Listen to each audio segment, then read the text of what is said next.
Well, hey guys, thanks for taking a moment to watch this video. What I want to do is cover some of the things that we talked about in our training session last Wednesday night, and also just remind those of you who were there at the training event of some of the main points that I want you to remember before heading out this coming Saturday. Before I begin anything though, let me just tell you that the next 2 Saturdays we're going to meet from 10 a.m. until noon, and we're going to meet in the weekday entrance of the church. So just come to the entrance that you would normally come to during the weekdays. That's where we're going to gather, pray, and then head out to do some of our visiting.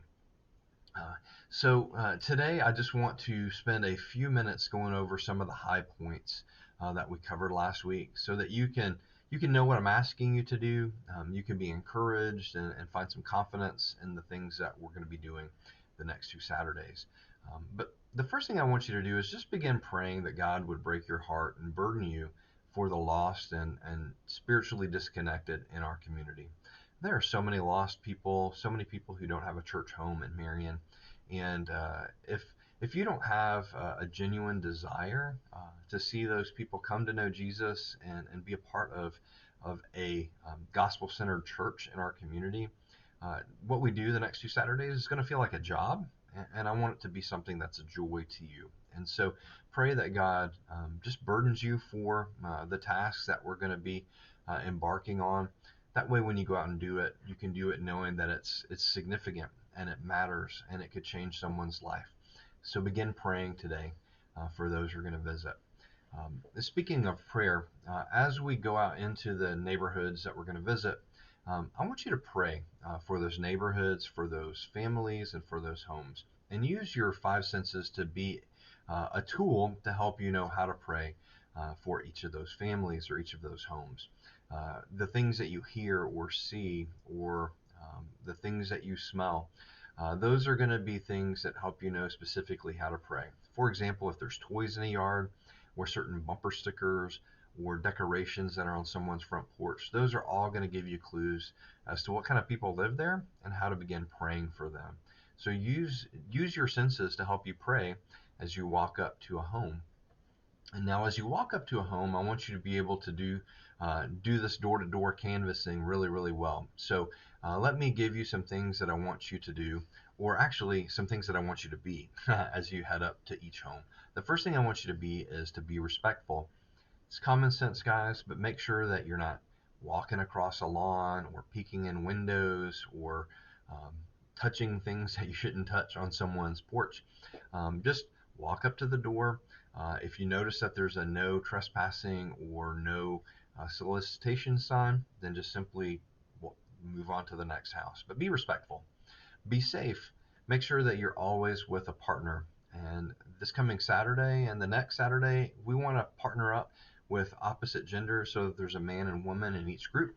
If that's not possible, then that's okay.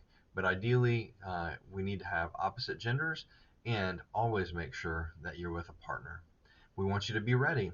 Attached to the email that you got this link from is going to be the information that we're going to be handing out. Um, you can be ready by looking over that information and knowing what you're handing out before you actually go and knock on a door. When you go out, make sure that you have the materials with you. Make sure that you're prepared for whatever might happen at that visit. It's always an adventure knocking at a door. It could be a really quick visit, it could be a long visit. You can learn some exciting things, or you can feel kind of awkward when you're done, but it's always an adventure, so be ready for that. When you walk up to a door, let me ask you to be confident. Ring that doorbell and knock at the door. Do both of those things. Let me ask you not to just bang on the door, since we will be going out in the morning. We do want to be respectful, but ring the doorbell and knock confidently, like you actually want somebody to hear you when you knock. So be confident. Be flexible. You may be able to use all the material that I give you. You may only be able to hand out a postcard at your specific visit. But be flexible. You never know what's going to happen. So just kind of be laid back and go with the flow. Uh, if the opportunity to share the gospel presents itself, then share the gospel. If you just hand out a postcard, hand out a postcard. Um, It's okay. Just be flexible at each visit. And then finally, let me ask you, when your visit is over, to always be grateful. Always say thank you. Let them know that you appreciate their time, regardless of how long that they give you. And always offer to say a prayer. Can I pray for you about something? If they say no, say, all right, well, thanks. And hope to see you on Easter. But always be grateful. Now, to quickly answer the question of gospel presentation, I know that most of you have been trained in some form of evangelism, whether it's Three Circles or Evangelism Explosion or the Romans Road. Let me encourage you to use whichever gospel presentation you're most comfortable with if your conversation leads to an opportunity to share the gospel. But if you don't have a preferred one, I have a card that I'm going to give everybody called the Best News, and you can actually leave this behind if you don't have an opportunity to share the gospel. You can still leave this behind with your postcard. But this card talks about the best news ever, and on the back you can follow. You can actually read along to a person if you have the opportunity to share. If you're uncomfortable with your particular gospel presentation, you can use this and just read through it, share it with the person, and if they have any questions, do the best that you can, you and your partner, to help them understand what the gospel is and what it means to them. And then one final thing that I want to share with you in the time that we have left is I want to show you the conversation guides or the survey guides that I'm providing for you. Now, I guess to be really clear, um, we're using these survey guides as just an opportunity to have something to talk about when you visit each home. If somebody is unwilling to answer any questions, that's okay. Simply give them a postcard and invite them to church on Easter or to the Easter egg hunt on April the 1st. But if they do want to answer some questions about Easter, use this as a guide to have a conversation with them. You don't have to use it word for word. In fact, you can customize this to make it easy for you to have a good, meaningful conversation with someone. But if you don't really know what to say, then feel free to use this word for word.